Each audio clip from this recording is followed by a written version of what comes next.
da Associação 16, hoje eu ocupo o cargo de diretor administrativo. Quem aqui já ouviu falar da ESB?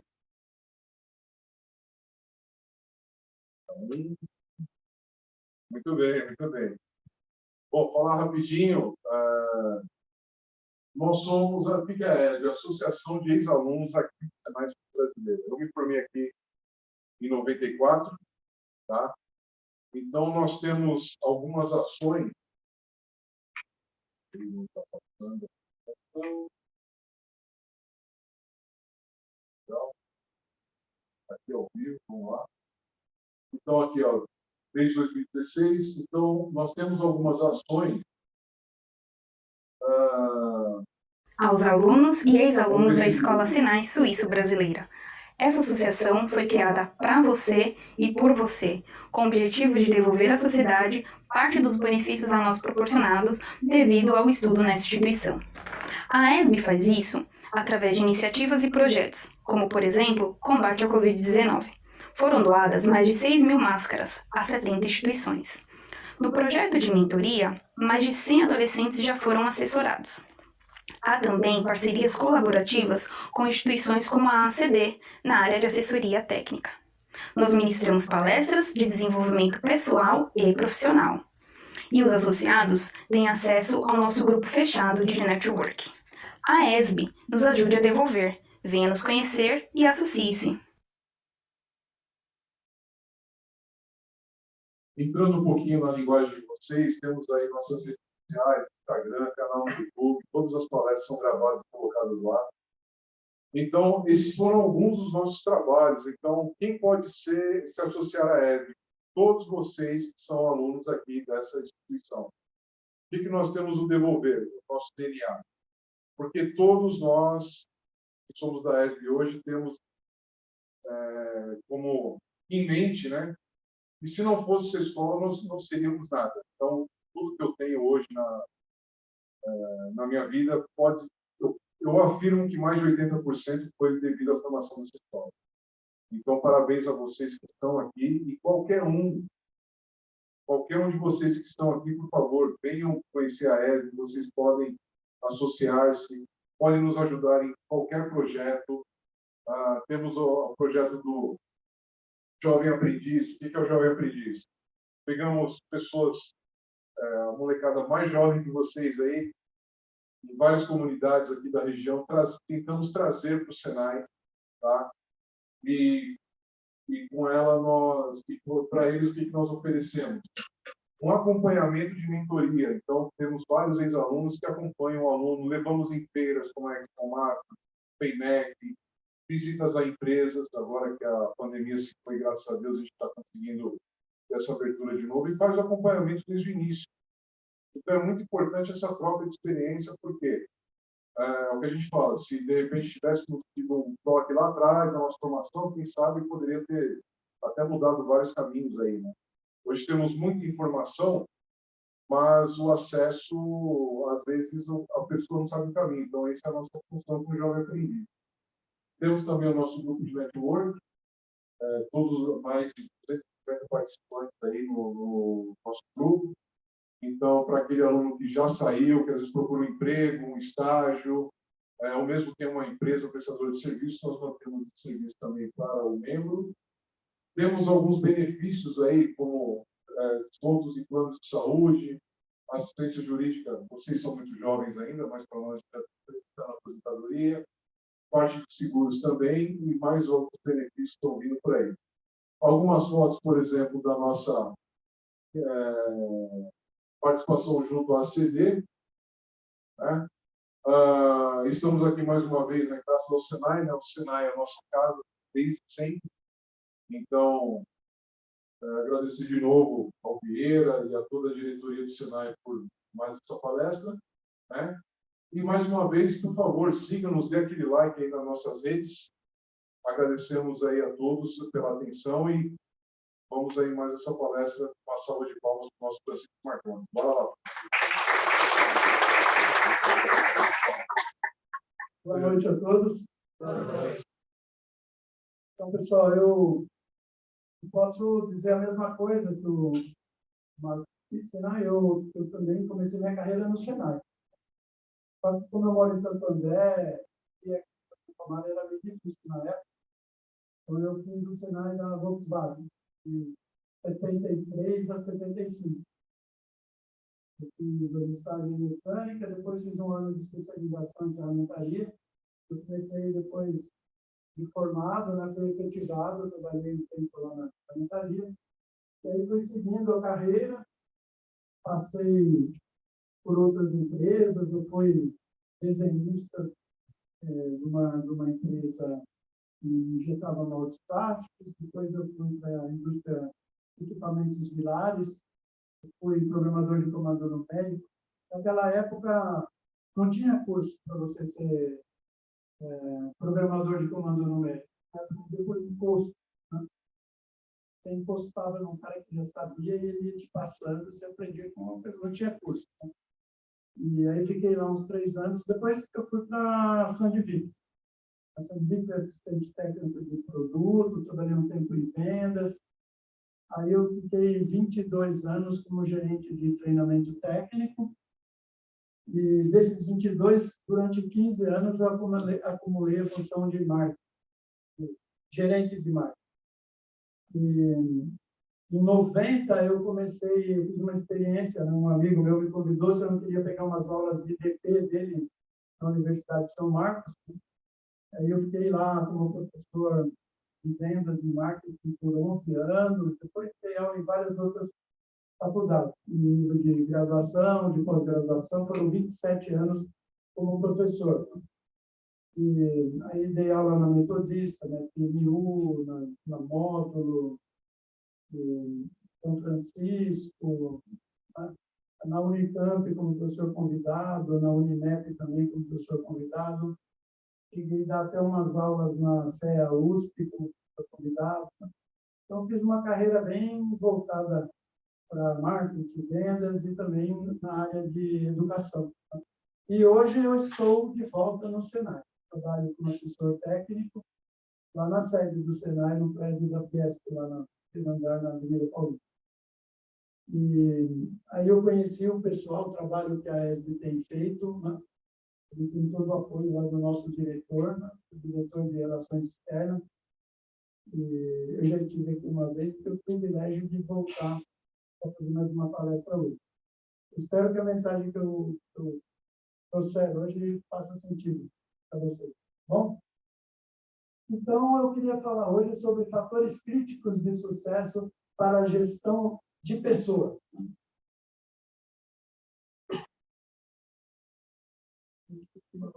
Vamos lá?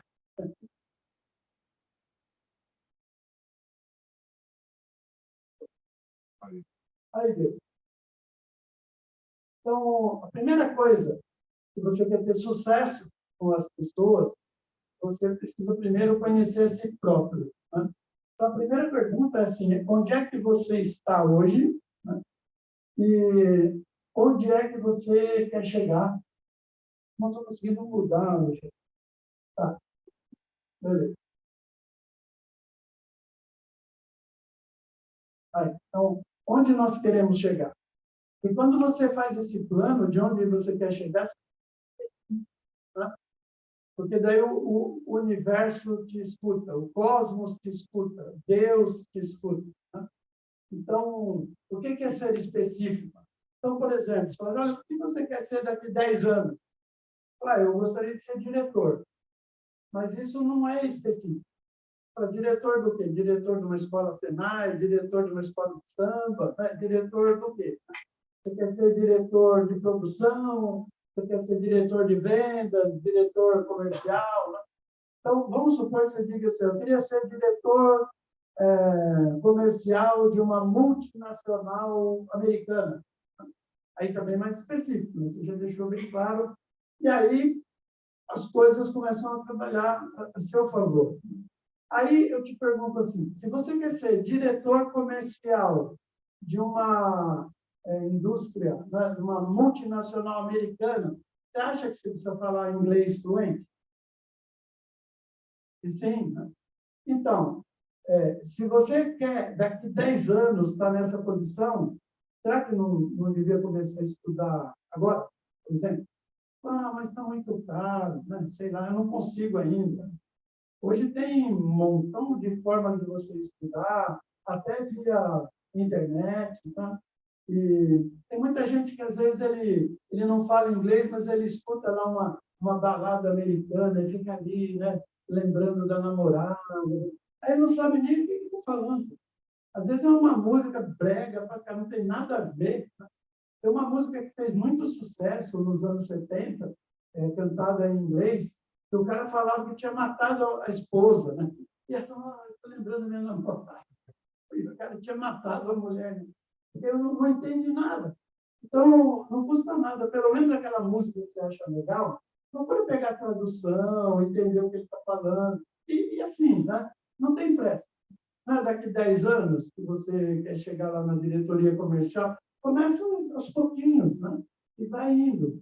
Eu lembro que quando eu estava na empresa lá, foi em 78, na empresa, eu acabei saindo da bancada e fui para trabalhar na prancheta de desenho, né? Eu queria aprender inglês. Eu falei, bom, se eu quero ter sucesso como engenheiro, vai ser importante falar inglês. Aí comecei. Né? Eu não fiz nenhuma escola cara, nem nada. Eu peguei e lá tinha as letras de música traduzidas. E eu tinha um dicionarinho verde daqueles Collins, né? Que é para você pegar as músicas. Aí eu ia no trem. Cara, aquele trem era incrível. Eu ia de Santo André para Moca. Né?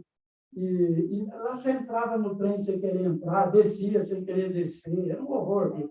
Super lotado. Né? O pessoal brincava que uma vez uma mulher grávida entrou no trem em Santo André e desceu corcunda na Moca, né? De tanto que era espremido. Né? E eu ia com aquele dicionarinho Collins no bolso, segurando com uma mão lá para não cair. Né? E aí eu ficava assim, né? Puxa vida, como é que será que fala alface, né? Em inglês? Alface. Eu tinha uma salada, como é que fala alface? Aí eu pegava com uma mão só, a outra segurando lá, e com o dedo ia lá virando até. Aí aprendendo. Aí eu ia multiplicando o meu vocabulário, aprendendo a falar as coisas do cotidiano. Como é que fala travesseiro? Como é que fala cama? Essas coisas, né? Pô, tomar um café da manhã. Então, eu ia ali. Eu sei que o meu dicionário virou um sapato velho, de tanto que com uma mão só, vira daqui, vira dali, né? Eu guardei ele um dia para mostrar para os meus filhos, né? Para ver como é que foi né, o meu caminho. Então, é importante você saber onde você quer chegar.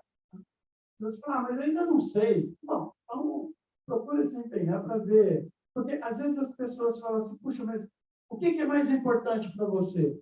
Então, tem que falar, pô, mais importante para mim é dinheiro. Agora, tem um monte de gente que eu conheço que tinha muito dinheiro e se suicidou, não eram felizes. Tem atriz de Hollywood, tem um monte de gente aí, famosíssima, cheio de dinheiro e triste. Né? Então, o que é mais importante? Né? Procure encontrar alguma coisa que você gosta, né? e se apaixone por aquilo e siga esse caminho que você vai chegar onde você quer chegar. Então, é importante eu saber, né? Por exemplo, onde nós estamos, onde nós queremos chegar, ou que importância tem as nossas escolhas e atitudes em relação ao nosso próprio destino. Né? E como a palestra fala sobre fatores críticos de sucesso para a gestão de pessoas, né?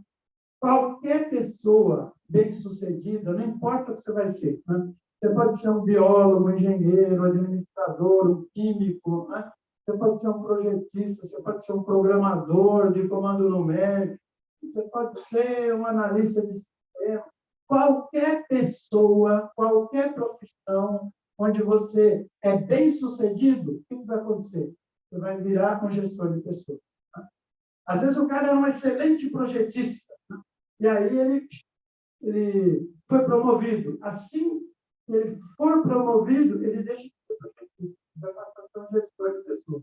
Então, todo o conhecimento que você tem como químico, como biólogo, como professor, como sei lá o quê, assim que você ocupar o primeiro cargo de chefia, tudo aquele passado, ele vai ficar para o passado e você vai ter que aprender a trabalhar as pessoas. Como eu trabalho com as pessoas? Então, pá, e assim, quanto as nossas atitudes, elas podem interferir no futuro de quem está ao nosso redor, né?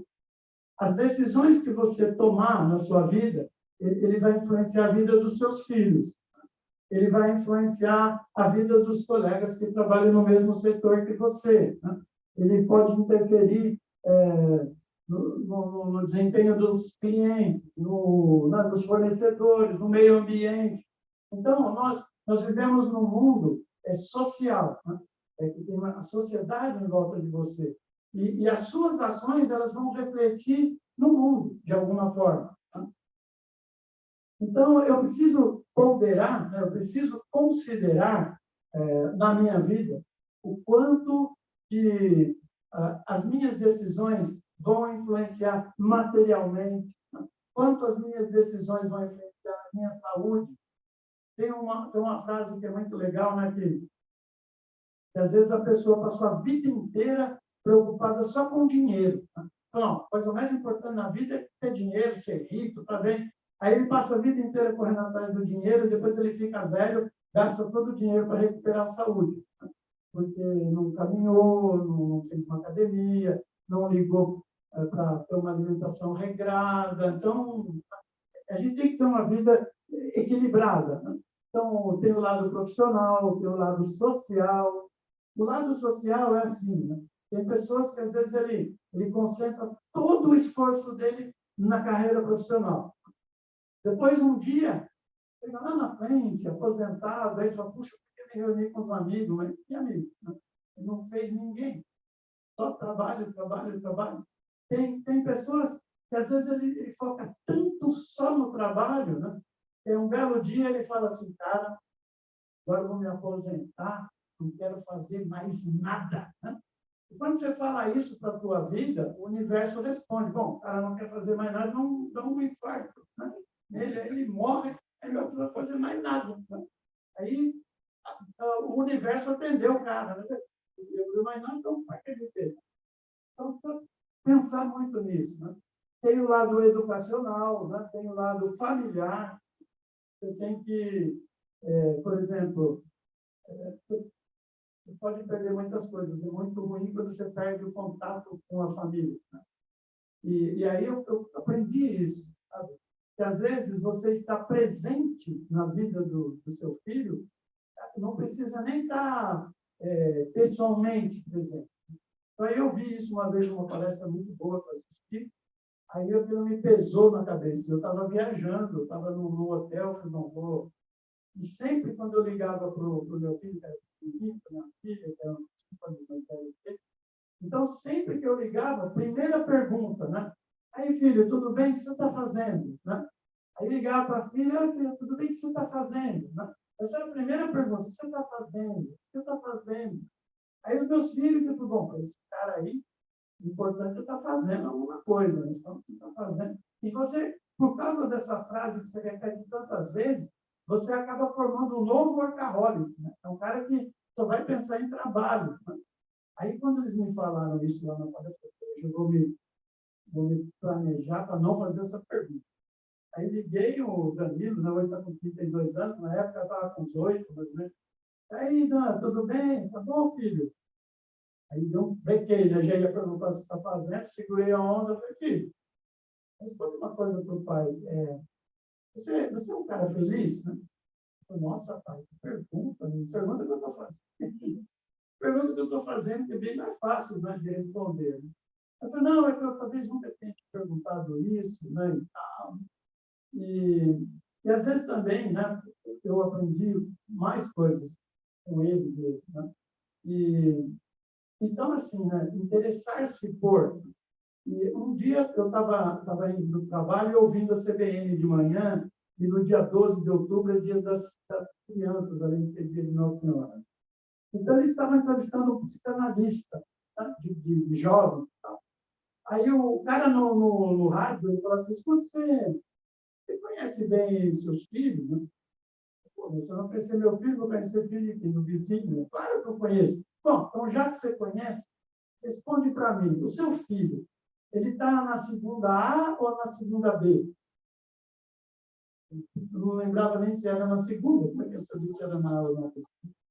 Eu falei, qual que é a matéria que ele gosta mais?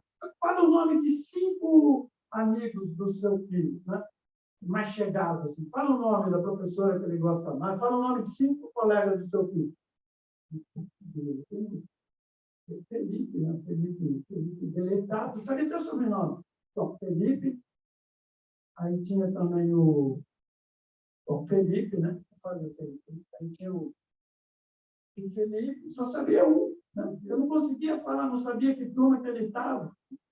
Então, começou a cair umas fichas na minha cabeça, né? Eu precisava me interessar mais. Né? Aí, naquela época, eu já era gerente. E eu tinha 11 pessoas que trabalhavam comigo. E o Tahara, que estudou nessa escola, e hoje ele mora nos Estados Unidos, foi contratado para lá, foi expatriado. O Tahara era meu subordinado. E o Tahara estava fazendo uma pós-graduação. Eu falei, pô, o Tahara está fazendo pós-graduação, né? Do quê? Do que será? Né? A Sibeli também estava fazendo uma pós. Eu falei, pô, do que será que ela está fazendo? Você não sabia nem do meu filho, né? Aí, de repente, você só fica pensando em si mesmo, na sua carreira, nas suas coisas, e você não presta atenção no seu entorno. E é muito ruim quando você perde contato com a realidade em volta de você. Né? E também tem um lado que é o lado espiritual, né? Que às vezes... Deixa eu ver se eu parar minha pergunta. Me ajuda aí, Alexandre. Aqui não. Aqui já foi. Não, é para cá. Aqui, é o lado espiritual. Geralmente as pessoas só lembram do espiritual quando o avião está caindo. Salve-me, né? Ou São Judas, põe a mão, sei lá, ajuda aí. Aí fala, mas qual santo? Você não tem intimidade com nada, você esqueceu completamente. Então, vamos lá. Né? Então, todo profissional bem-sucedido, se você tiver o sucesso que você quer ter na sua vida, né? Você está aqui hoje estudando, você almeja chegar em algum lugar. Quando você chegar nesse lugar, você vai virar um gestor de pessoas. Né? Você vai ter que conduzir pessoas a um certo resultado, a um certo desempenho. Né? E existem 2 formas de você conseguir com que as pessoas se movam. Né? Uma delas é com o chipatão na mão. Né? Gente, a partir de agora vai ser assim, assim, assim. Né? Quem não concorda? Eu. Mais alguém não concorda? Não. Esse é um jeito. Esse é o jeito de você fazer as pessoas se moverem. Né? É pelo chipatão na mão, pressão, não faz, manda embora, todas essas coisas. Depois no gancho. É um jeito. E muita gente consegue resultado nas empresas assim. E tem um outro jeito. O outro jeito é com amor. Né? Com carinho. Né? Você sabe que eu viajei muito. Lembra quando caiu o avião da tanque, atravessou a pista, bateu no prédio lá? Eu tomei um baita susto, eu andava muito. E a partir daquele dia do acidente, eu comecei a colecionar os cartões de embarque. Né? Em um ano, eu juntei 128. Né? Você vê como que a gente... Quanto que viajava, né? Quanto que estava andando, viajando. Né? E aí eu comecei tinha tempo para meditar também. Né? Então, eu falei assim, puxa vida, eu preciso estar conectado com alguma coisa maior para ajudar que eu chegue nos lugares que eu quero chegar. Né? Então, assim, de nada valerá toda a sua experiência técnica ou acadêmica se as pessoas sob seu comando não estiverem dispostas a fazer o que você precisa que elas façam. Né? Então, como é que eu vou conseguir que as pessoas façam o que precisa ser feito? Porque a gente cresce junto, né? Todo mundo. Então, as pessoas, elas são parte fundamental da sua vida. E é impossível uma pessoa fazer um baita de um sucesso sozinho. Você não vai dar, você vai precisar de alguém. Não adianta, por exemplo, nós ganhamos 5 Copas do Mundo. Mas o Ronaldo, né? Ronaldo Fenômeno, Ronaldinho Gaúcho, sabe?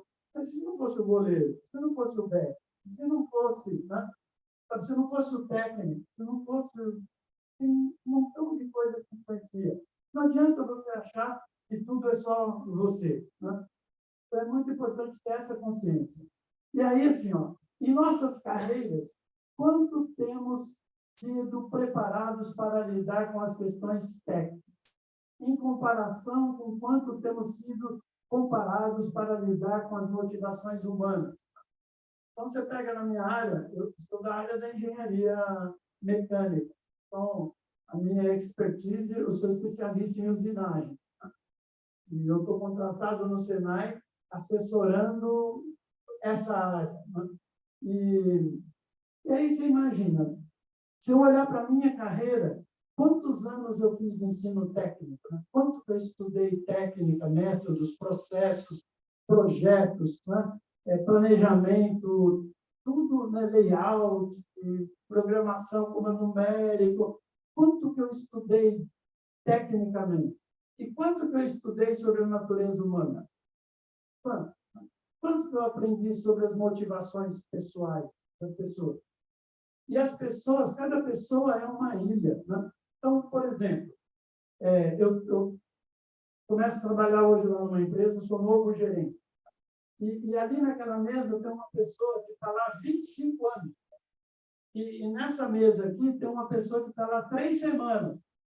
E aí, ao longo do dia, eu vou 3 vezes ver o que aquela pessoa que está de 25 anos, tá? Eu vou 3 vezes ver o que ele está fazendo, como é que estão as coisas. E aqui vou 3 vezes também ver o que esse novato aqui de 3 semanas está fazendo. Aquele que está 25 anos, de repente ele vai falar assim, pô, o cara não sai do meu pé, meu. Já veio 3 vezes aqui. Pô, não confia, manda embora, caramba, né? Fica aqui no meu pé toda hora, né? E aquele outro que eu fui 3 vezes, que ele é novo na companhia, chega em casa e vai falar para a esposa ou para a mãe, lá, né? Nossa, o pessoal lá é tão atencioso. Meu chefe veio hoje 3 vezes ver que eu estava estudando, que eu estava fazendo. Você vê que engraçado? A mesma atitude que desmotiva um, motiva o outro. Porque cada pessoa tem um momento, né? Cada pessoa está vivendo um momento, né? Ele tem motivações diferentes. E se eu não me interessar por gente, se eu não me interessar por pessoas, eu não consigo entender como é que funciona a cabeça dele. Tem um filme que chama-se Viagem Insólita, é um filme antigo do Spielberg.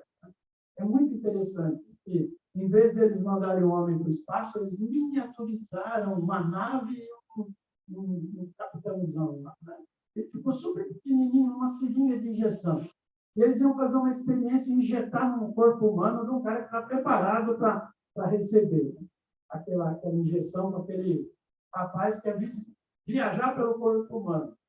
E no fim aconteceu lá que os inimigos entraram no laboratório, eles saíram fugindo, uns tentando matar, dando tiro, e o cara, para não perder o experimento, ele saiu, entrou correndo dentro do shopping e aplicou aquela injeção para não perder o experimento num caixa de supermercado. Né? E era um cara tremendamente medroso, inseguro, né? Aí o cara vai subindo no corpo dele, vai até o cérebro, chega lá e pluga no cérebro da pessoa e começa a falar com o rapazinho que era super tímido, super, né, inseguro. Ele começa a dar umas mensagens, o cara pensa que está louco, está ouvindo vozes e tal, até que ele começa a entender o que está assim. E ele tem uma mudança espetacular, ele vira um cara super desembaraçado, faz um baita sucesso depois e tal, né? E aí, muitas vezes, esse filme, para que ele serviu para mim?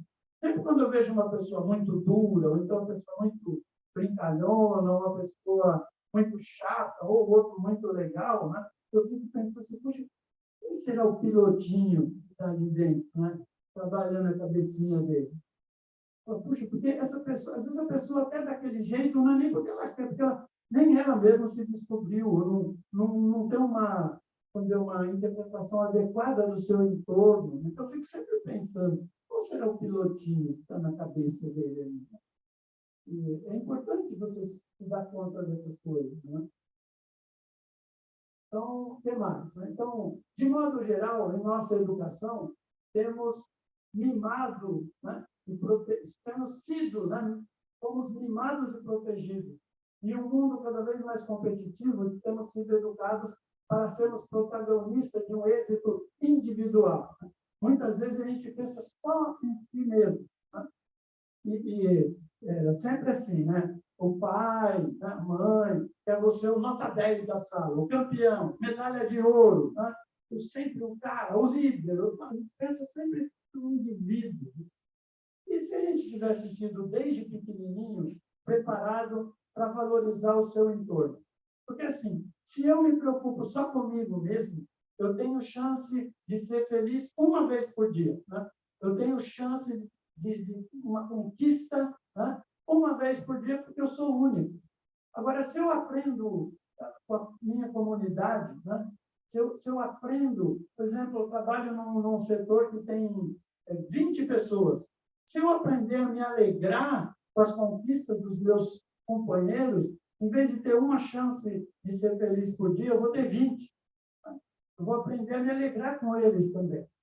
Então, por isso que eles ensinam, né, a gente, por exemplo, se você tiver que elogiar uma pessoa, né, é melhor você fazer isso no individual e procurar elogiar mais a equipe. Né? A equipe, nós somos. Né?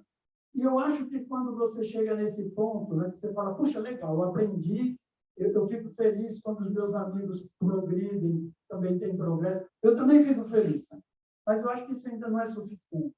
Eu tenho que ficar feliz quando eu vejo, por exemplo, que os animais estão sendo menos maltratados, que as florestas estão sendo preservadas. Né? Então, você se alegrar não só com o humano, mas se alegrar também com a fauna, com a flora, né?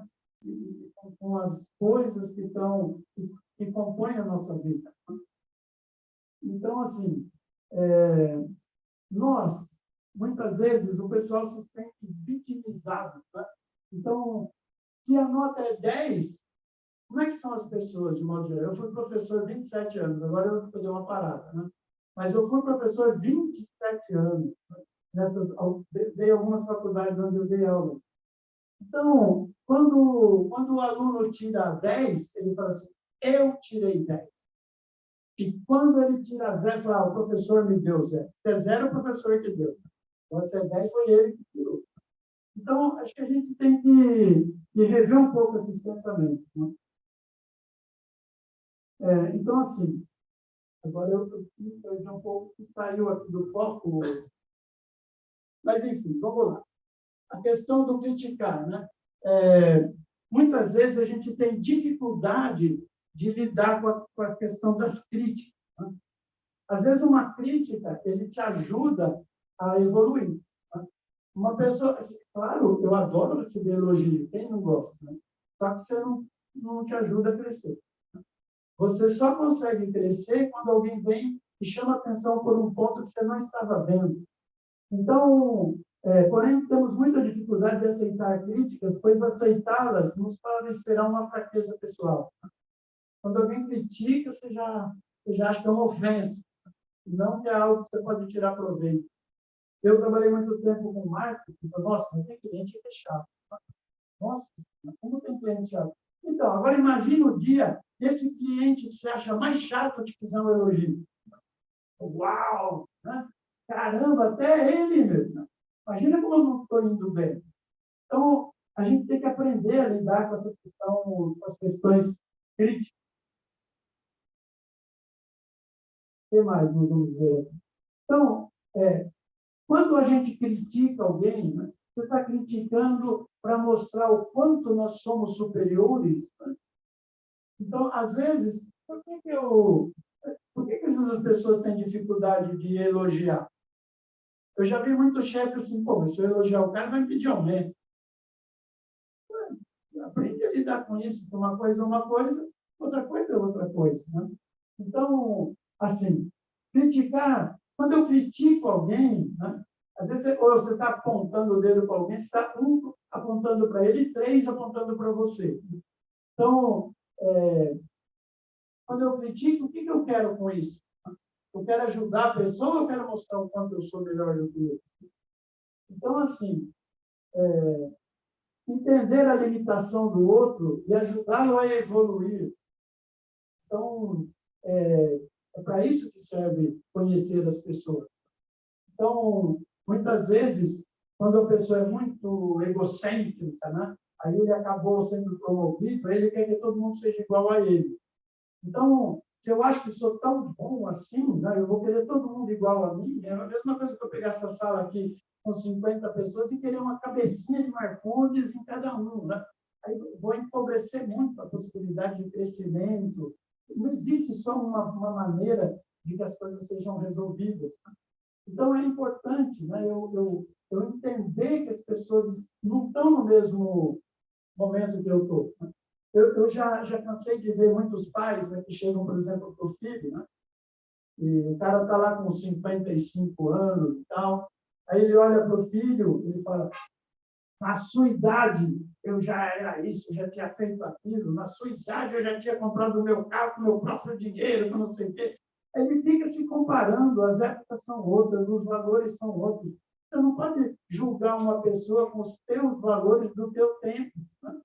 Porque o filho que escuta aquilo, né, ele vai se sentir uma porcaria. Né? Puxa vida, eu não sou nada nesse mundo. Né? Pô, meu pai já tinha isso, já tinha aquilo, e eu, né? Entendeu? Então, isso aí é muito ruim. Né? Não compreender o quanto, onde o outro está, né? Em que estágio que ele está, o que é valor hoje. Então, eu lembro de uma história, meu filho, ele está muito bem hoje, ele trabalha no Banco Carrefour, já trabalhou na Accenture, ele trabalhou em empresa boa, em cada 2, 3 anos ele tem dado um pulo, hoje ele já realizou mais do que eu na minha carreira, né? Bem mais novo. Né? Mas uma vez, meu filho não saía do computador, por nada desse mundo. Era game. Aí a mãe dele ficava muito brava, porque o almoço estava esfriando, depois ele ia ter que lavar a louça, ele não descia, a gente morava no sobrado, ele não descia para comer. Aí um dia eu cheguei do serviço, já meio cansado, a minha mãe: olha, você vai lá, teu filho também é seu, dá uma dura nesse cara por isso. Eu me enchi, agora eu vou botar esse cara na linha. E aí, quando eu fui subindo a escada do sobrado, né, a cada passo que eu dava, eu fazia uma reflexão. Eu já vou chegar esculhambando com o carro. Aí fui mudando de pensamento. Aí eu cheguei lá, bati de levinho na porta, falei: filho, posso entrar? Não, para entrar aí. Ele nem olhou para mim. Aí eu entrei lá, né, fui lá, puxei um banquinho, sentei do lado dele. Ele nem pensava.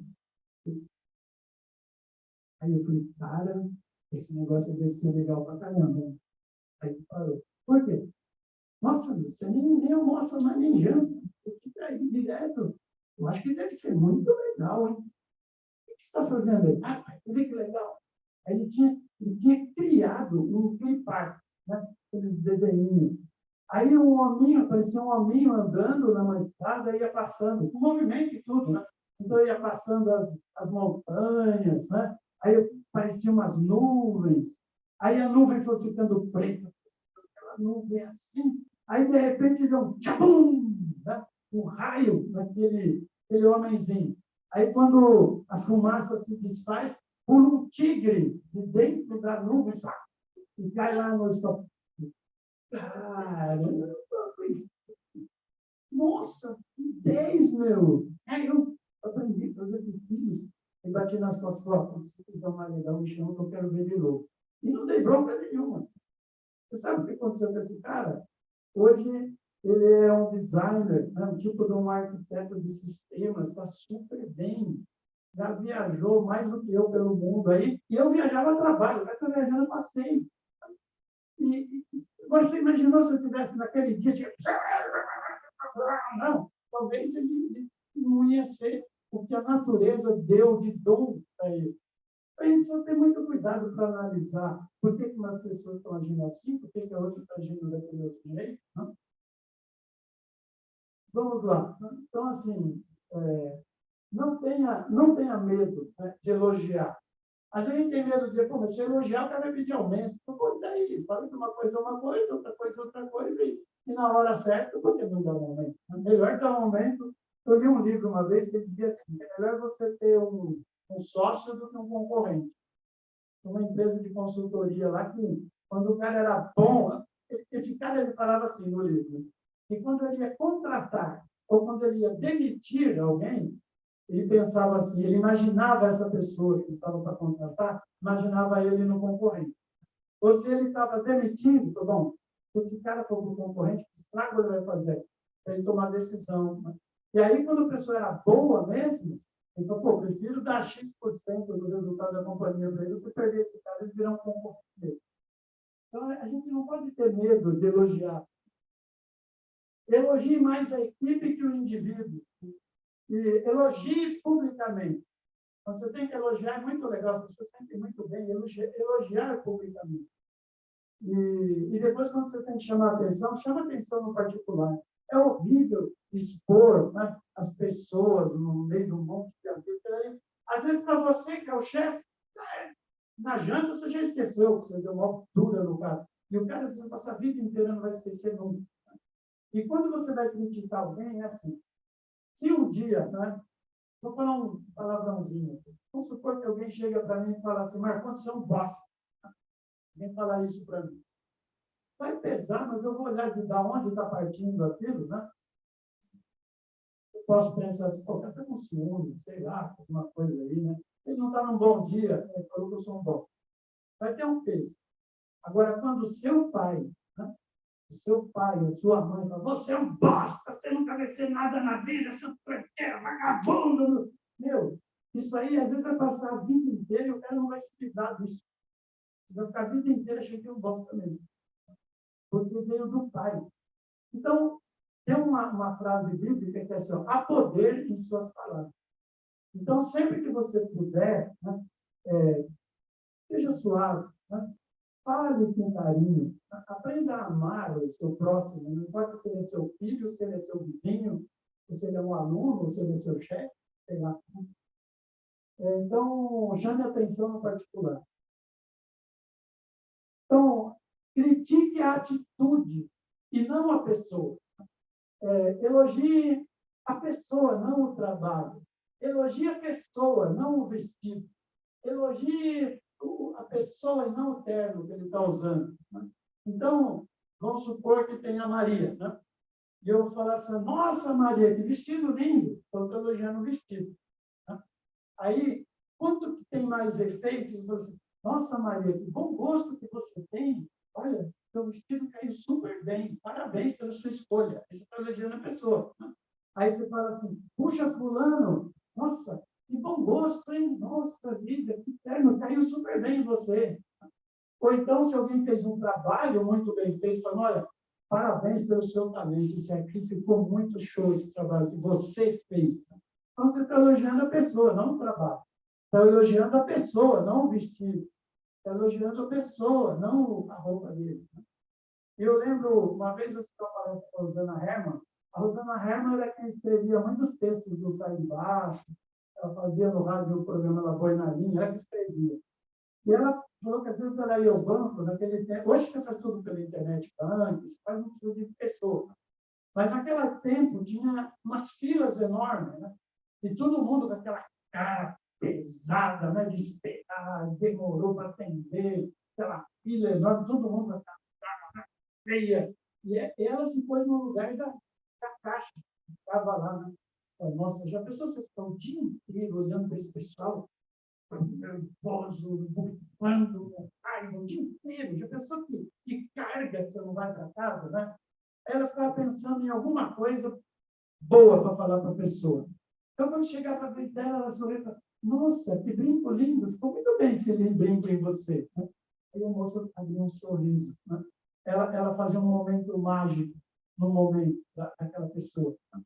Quando eu falo em momento mágico, eu não tenho como não lembrar, por exemplo, uma história que me veio pela internet uma vez, né? De um menininho pequeno, ele tinha assim 7 aninhos, uma coisa por aí, ele tinha leucemia. E os médicos tinham feito o diagnóstico desse cara, vai morrer. Né? Ele preparou a mãe e tudo, mas não tem o que fazer. Né? E esse menino, ele tinha uma vontade enorme de ser bombeiro. Ele queria ser bombeiro. O sonho dele não ia ser bombeiro, ele não ia ser. Né? Mas aí a mãe dele, vendo, pegou e ligou para os bombeiros, contou a história dele. Falou, meu filho é isso, tem essa doença e tal. E a vontade dele é ser bombeiro. Será que não dá para fazer uma visita aí, levar ele para ver o corpo de bombeiro? Não, dá sim, não precisa fazer, não. Nós vamos buscá-lo. Né? Eles moravam num prédio, tipo, terceiro andar, uma coisa assim. Aí os bombeiros veio com a sirene ligada. Né? Aí pararam na frente do prédio, estenderam a escada Magiros, foram lá na janela dele, bateram e pegaram o menino pela janela. Deram um capacete de bombeiro para ele, levaram uma roupinha de bombeiro e saíram pela cidade, deram umas voltas na cidade com o molequinho, né? E tocando a sirene de bombeiro. E na hora que trouxeram o menino de volta, subiram de novo na escada, devolveram ele pela mãe, pela janela.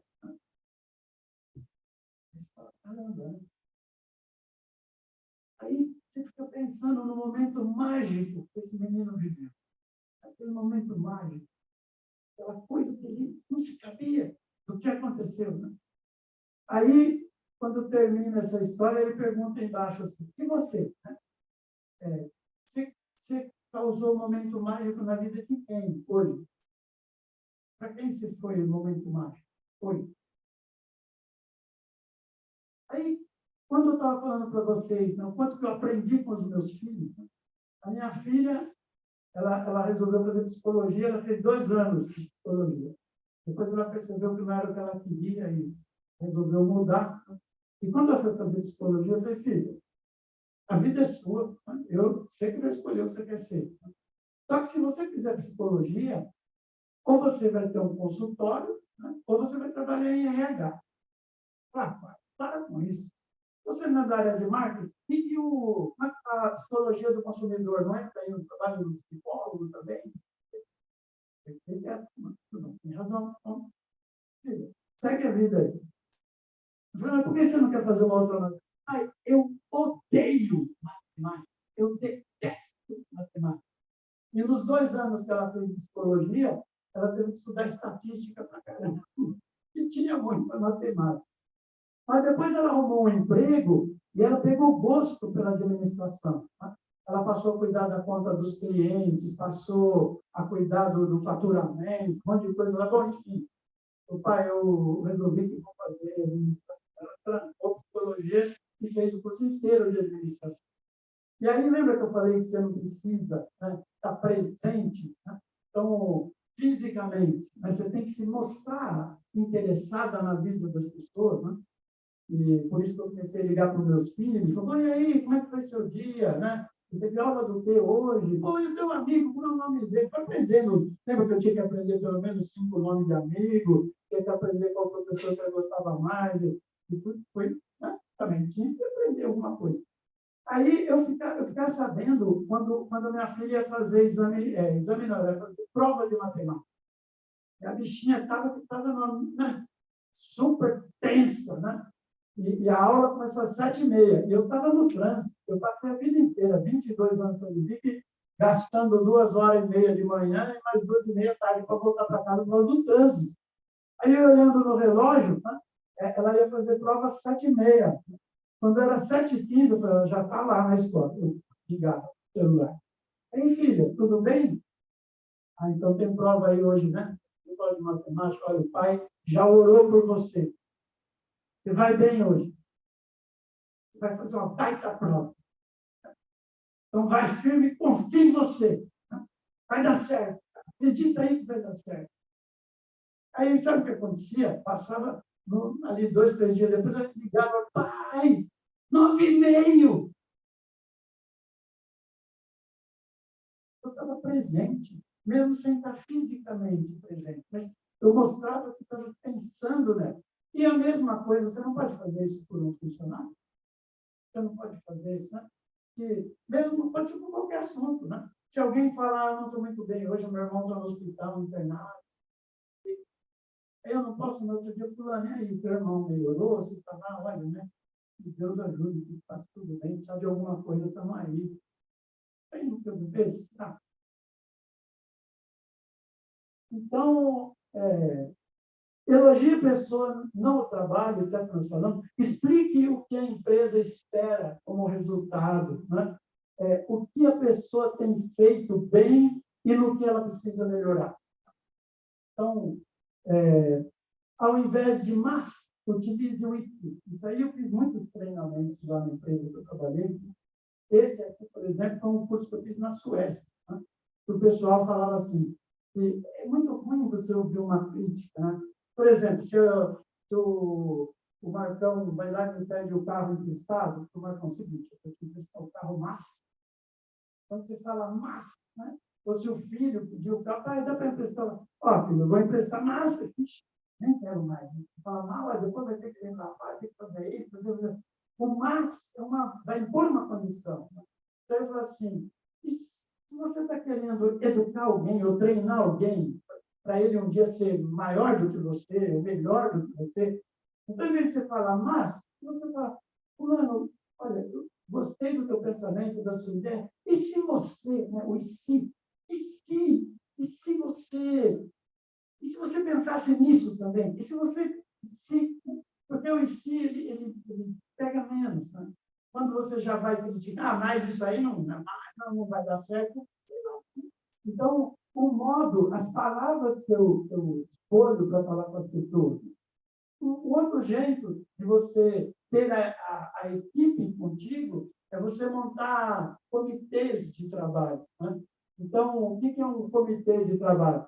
Envolva a média gerência, né? Faça com que as pessoas sintam-se parte do processo e da tomada de decisões. Quando eu monto um comitê de trabalho, não significa que eu estou participando de ter que decidir. A decisão final é minha, mas eu quero ouvir o que cada um tem para falar. E você sabe, muitas vezes, eu sempre me apeguei muito, como é que eu estou educando meus filhos? Porque às vezes o pessoal fala assim, puxa, que mundo eu vou deixar para os meus filhos? Eu penso diferente, que filhos eu vou deixar para esse mundo? E quando o Danilo era bem pequenininho, a gente ia planejar o feriadão, para onde nós íamos viajar e tal, né? Aí eu começava, né, com a minha esposa, depois a minha filha, e ele era bem, Danilão, e você? O que você acha? Ele ficava todo pequenininho, já se sentia importante, porque tinha voz também, né? Ele ia dar a opinião dele. Então, acho que é legal você deixar que as pessoas se expressem, que elas terminem seus pensamentos. Se for uma pessoa que fala demais, não quer deixar de falar, vai ficar 2 horas aí, né? Então, educa ele. Né? Para cada um dá uma chance para as pessoas falarem também. Então, mas deixar que as pessoas participem, que elas vão se sentir parte do processo. Né? Então, eu tomo a decisão, porém, todos podem opinar e interferir no processo de decisão. Ele se sente parte daquilo. Né? Tem uma coisa que eu marquei aqui, que é carreira Y. Lá na empresa, aconteceu o seguinte, a empresa que eu trabalhei, lá na Científica, é sueca, eu gosto muito do jeito dos suecos de pensar, e se você for ver uma Scania, a Ericsson, todas as empresas suecas, eles vêm de um país, né, que eles valorizam o ser humano, tal, né? Então, e lá era assim, era muito difícil pintar uma vaga, difícil. Então, às vezes, levar 10 anos para pintar uma vaga de supervisor, 10 anos para pintar uma vaga, né?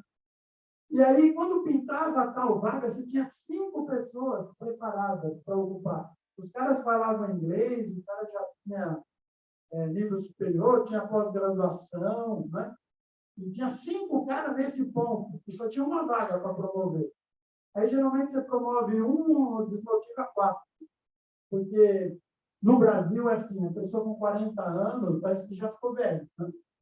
Por uma empresa, esse cara com 40 anos não foi líder de nada, não foi supervisor de nada, aí muitas vezes, e não é assim na Inglaterra, não é assim. Na Europa não é assim. Então, aí, quando acontecia isso, né, que tinha, tem um para promover, o cara tem 5 caras preparados, né? E se ele fala, puxa, se eu não fui promovido agora, eu estou com 40, tá? A próxima vaga vai ser daqui a 10 anos, eu estou com 50, eu estou quase aposentado, né? Às vezes desmotivo. Então, foi criada uma coisa chamada carreira Y. A carreira Y, o cara fazia a pessoa líder de um projeto. Olha, você vai ser líder da indústria 4.0, das mudanças que eu fazer. Então, ele não tinha subordinados, ele não tinha um cargo de chefia, mas ele era líder de um projeto. E quando tinha uma reunião mensal por mês, aí vinha o diretor, meu presidente, que fez as apresentações, ele era líder daquele projeto. O cara fazia com baita entusiasmo, o projeto era dele. Né? E a gente ia acompanhando, e falou, olha, se precisa de alguma ajuda, a gente está contigo. Ele só não tinha subordinado, também não tinha o cargo, mas tinha a mesma importância, um salário razoável, porque ele era um líder de projeto. Isso a gente chamava de carreira Y. O que mais? Então, assim, ó, não se deixe abater com as críticas que te fizerem. Utilize-as como inspiração para o seu respectivo desenvolvimento pessoal e profissional. Então, o verdadeiro líder não teme cercar-se de gente competente ou até mais inteligente que ele mesmo. Lá eu tinha orgulho no meu setor, lá na empresa, que devia ter no total da empresa, lá, sei lá, vai, quantos? 500 funcionários, e na empresa toda devia ter lá uns 5 mestres, mais ou menos. Desses 5, 3 eram no meu departamento. Aí sim, sabe, eu tenho uma paixão por estudo, sabe, tanto estudar como trabalhar. Né? E aí dá aquele orgulho. Eu falo assim, puxa vida, eu ponho para mim o seguinte pensamento: se eu não evoluir, tem gente que está sossegada, sabe, zona de conforto? Sabe, eu estou aqui, eu sou importante, sou um gerentão aqui, né? Ninguém vai me mandar embora, porque eles precisam de mim, eu quero ser acomodado, ficar lá. Né? Vai ser um sapão, ali. Mas o problema é o seguinte: eu descobri que se eu não fosse promovido, o pessoal bom que estava abaixo de mim nunca ia ter uma oportunidade. Né? Então, eu me impus o desafio de continuar crescendo para não ser uma tampa em cima daquele povo bom que vinha depois de mim. Se eu não crescer, eu não abro um espaço para eles. Então, minha obrigação era continuar sempre crescendo, para que eles pudessem assumir aquela cadeira e fazer do jeito dele, que poderia ser melhor do que o meu. Então, eu acho que você é mais feliz quando você se cerca de pessoas inteligentes. E se ele for melhor que eu, por favor, né? Faça. E isso está ajudando o mundo a crescer, em vez de ficar tampando, segurando, né? Impedindo as pessoas de se desenvolver. Aí tem assim, né? Não é o que você fala que magoa a pessoa, é a maneira que você fala. Então, quanto menor a maturidade, maior a dificuldade de aceitar crítica. Eleve tua autoestima e você vai lidar melhor com as críticas. Mas a pessoa te critica, se você tem certeza que você é bom, né? Aí, assim, brigas e bate-boca são ignorantes. Uma pessoa equilibrada não fica batendo boca. O equilíbrio vem de você ter uma autoestima bem resolvida. Então, em um ambiente muito competitivo, nós desconfiamos de tudo e de todos até que nos provem o contrário. Eu aprendi diferente. Eu confio e gosto de todo mundo até provar que não merece minha confiança, né? Que não merece meu carinho. Não já partir do princípio que não, desconfio de todo mundo. O que mais? Então, se assim o quiser, poderá... Isso aqui é o seguinte. Quando eu fui promovido a gerente, o diretor que me promoveu era um dinamarquês. Né? Aí me chamou na sala dele e falou assim: Marcondes, queria te dar um conselho. Procura, ao longo da sua carreira, ser uma pessoa bem relacionada. Né? Procura fazer uma política da boa vizinhança. Sabe por quê? Se você não tiver inimigos políticos, se você não tiver inimigo aqui dentro desse emprego, você vai concentrar 100% da sua energia na sua carreira, né? E no seu trabalho. Agora, se você tiver inimigos, aí você vai gastar só 50% da sua energia na sua carreira, no seu trabalho, e os outros 50% pensando em como se defender. Né? Eu acho que eu vou mandar, eu estou fazendo isso aqui, mas é melhor eu mandar uma cópia para o Télio. Tem o diretor agora, eu não sei o quê, entendeu? Então, se perde. Então, se você está de bem com a vida, de bem com o mundo, de bem com Deus, sua cabecinha é só para o seu trabalho e seu progresso. Né? Não esquecer disso. Aí, vamos ver. Quantos concordam assim? Eu levei 42 anos para aprender isso. Né? O meu mestre, que eu fiz mestrado, foi meu orientador, que ele me ensinou isso. Às vezes você está numa sala e pode ter gente que tem inveja do seu projeto, que está fazendo. Aí você apresenta o projeto e tem uma pessoa lá que leva, não concordo, isso aí não pode dar certo, por isso, por isso. Não sei como é que você pensou numa coisa dessa, podia estar fazendo. Então, quando alguém, né, se levantar contra a sua ideia, você faz o seguinte. Então, vamos supor que alguém lá, o Alexandre, lá no fundo da sala, levantou a mão e criticou veementemente o meu projeto. Né? Quando acontecer isso, então, pessoal, Alexandre, obrigado aí do senhor. Então, pessoal, só para eu ter uma ideia, quantos de vocês concordam com o Alexandre? Levanta a mão, só para eu saber.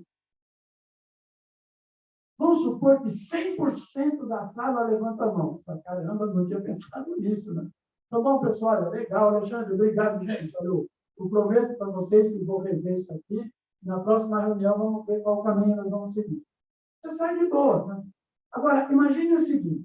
O Alexandre é teu inimigo político. Mete a boca no teu projeto. Bom, pessoal, quantos concordam com ele? Levanta a mão. Aí vamos supor que só 2, né? Aí você vai falar, pô, Alexandre, parece que é uma coisa meio localizada. Aí você expõe o cara, fala, poxa, esse cara, né, deve ter alguma coisa contra, porque todo mundo concordou, né? Só 2 ou 1, só um que não concordou. Né? Então não tem como você sair mal. Se todo mundo levantar a mão, é porque deve ter algo errado mesmo. Agora, se só aquele cara que é teu inimigo, parece que a coisa está meio localizada. Depois a gente conversa, então, e isso sai de boa de qualquer jeito. E eu aprendi isso, eu sei várias vezes, e dá certo. O que mais? Então, se todos, né, todos ou muitos concordam com o seu crítico, então diga que irá reavaliar o seu ponto de vista e se pronunciará oportunamente. Agora, se ninguém ou poucos, né, então agradeça a crítica, porém reforce que parece ser algo localizado e particular, já que a maioria concorda. Né?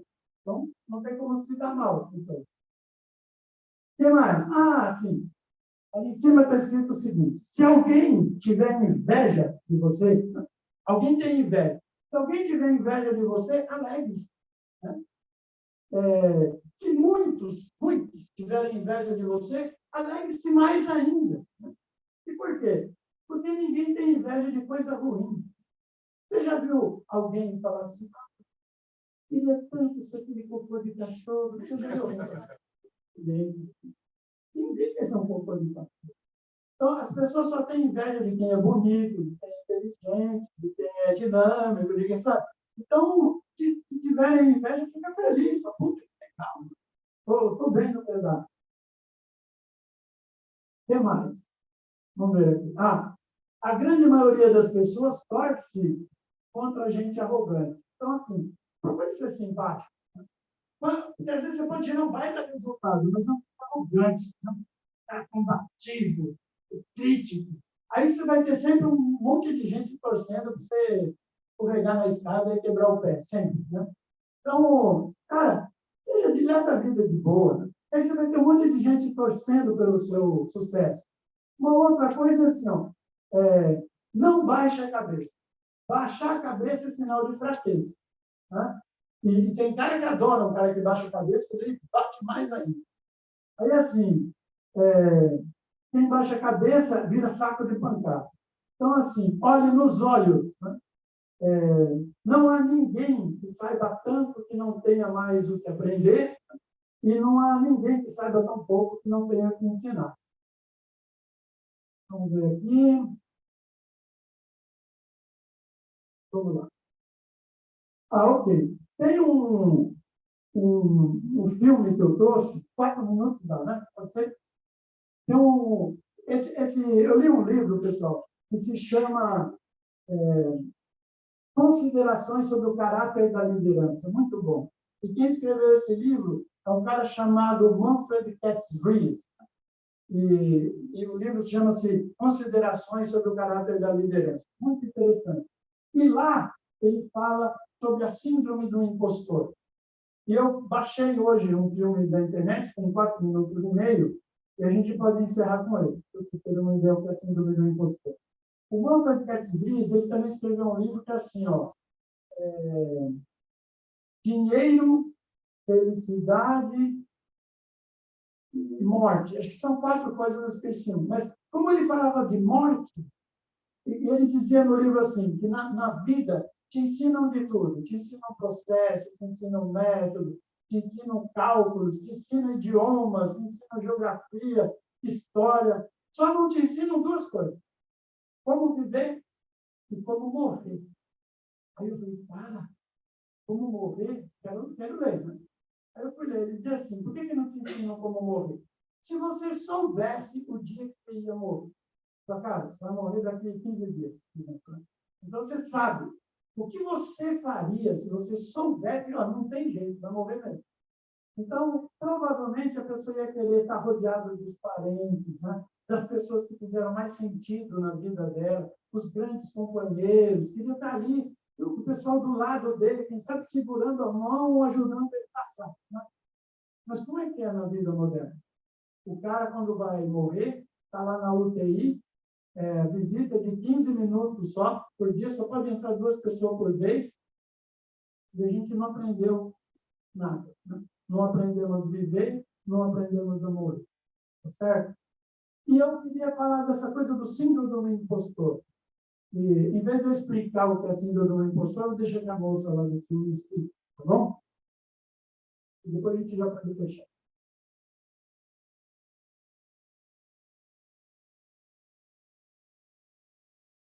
Jéssica, sou uma farsa. E agora? E aí, de repente, você é presidente de uma mega empresa e você fala, meu Deus, eu sou uma fraude, enganei todo mundo, as pessoas acham que eu sou incrível, mas na verdade eu sou muito ruim, não sei nem como que eu cheguei aqui, porque eu sou muito ruim mesmo, e aí eu consegui convencer as pessoas que eu sou boa, e eu não sei nem mais como manter isso, porque na verdade eu sou muito ruim. Entende? Entende que é um pensamento bem autodestrutivo?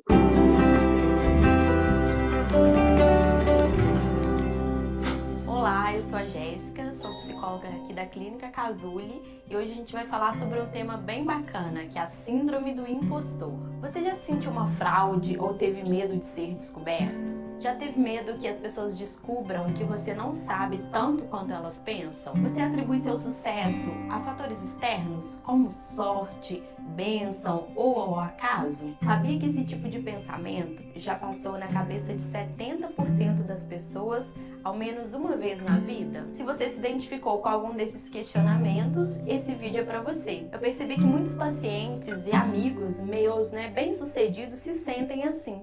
Então eu pensei, vamos falar sobre esse tema. Esse padrão de pensamento atinge diversas pessoas, profissionais, estudantes da graduação, pós-graduação e principalmente nós que somos mulheres. Essas pessoas se percebem como uma fraude, se veem como incompetentes e isso causa um sofrimento intenso, podendo causar ansiedade, depressão, estresse. Esse padrão mental, ele foi descoberto no final da década de 70, com 2 psicólogas que trabalhavam na Geórgia com mulheres bem-sucedidas. Apesar da síndrome do impostor não ser reconhecida pelos manuais diagnósticos, essas pessoas que possuem esse padrão de pensamento têm um intenso sofrimento. As principais razões para essas pessoas se sentirem uma fraude estão em relação à ansiedade excessiva, comparação com os outros, principalmente com a mídia social em voga hoje, e a necessidade de ser perfeito, a busca pelo perfeccionismo. Quem sofre dessa síndrome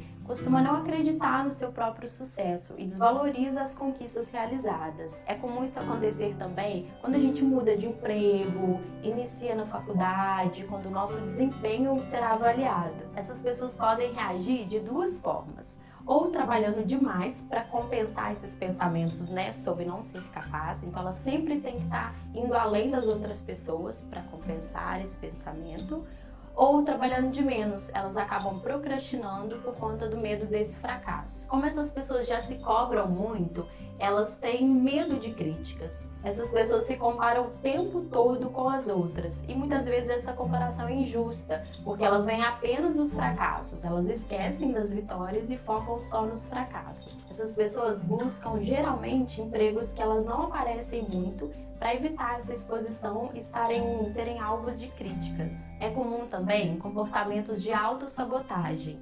As pessoas faltam compromissos, se atrasam, isso tudo para justificar se o desempenho foi ruim a esses fatores externos. Mas e aí, Jéssica, tem tratamento? Tem tratamento sim. O tratamento é feito através de psicoterapia e nela a gente vai trabalhar com essas distorções de pensamentos. A gente tem um vídeo também desse tema aqui no canal e aí vocês podem acessar. Uma das metas da terapia é diminuir essa sensação de fraude, é trabalhar com essa pessoa que todos nós temos defeitos e qualidades. Precisamos aceitar também as nossas qualidades. Vamos trabalhar também com as nossas limitações, respeitando.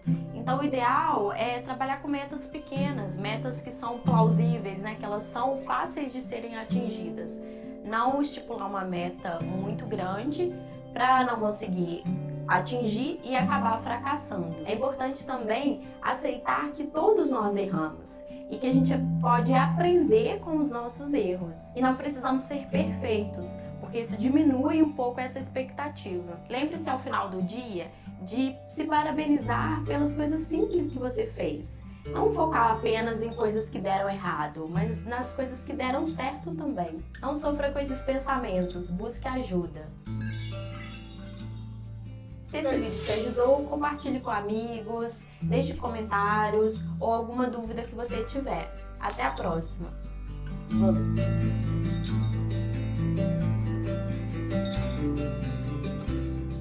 Professor, era isso o livro do Considerações sobre o caráter da quando ele tem um capítulo para falar sobre a síndrome do impostor. Aí, quando eu li esse capítulo, eu falei, nossa, faz tanto sentido, né? Porque, no meu caso, eu lembro que muitas vezes eu ficava fazendo serão até 8 horas, até depois, quando o horário era 5, ficava até às 8. Né? Eu falo que muitas vezes isso aí, você fala, puxa, para compensar, né? Eu vou trabalhar mais, eu vou fazer tal. Aí ele falou assim, olha, cara, é tão engraçado que eu li assim, e aí, está se vendo aí nessa figura aí? Então, não fica chateado, porque 30% dos profissionais passam por esse problema da síndrome do impostor. Por isso que eu achei que vale a pena fazer e compartilhar com vocês também. Muito obrigado. Tá bom?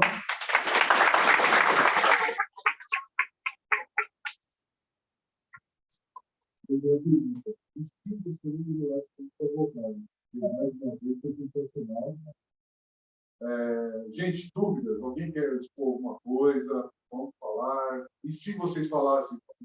E se? E se vocês falassem? E aí, gostaram? Maravilha. Dúvidas? Alguém quer perguntar alguma coisa? Colocar alguma coisa? Professor?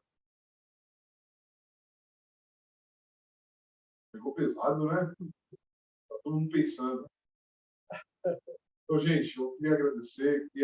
Sabe, por favor, queria dar aqui uma lembrancinha para o nosso palestrante para ver se volta, né? Obrigado.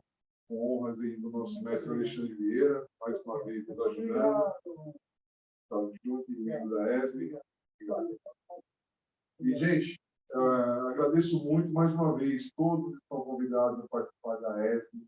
Venham nos ajudar a devolver, tá bom? Então, muito obrigado pela atenção e até a próxima. Tá bom? Valeu, querido. Grande abraço. Valeu. Valeu.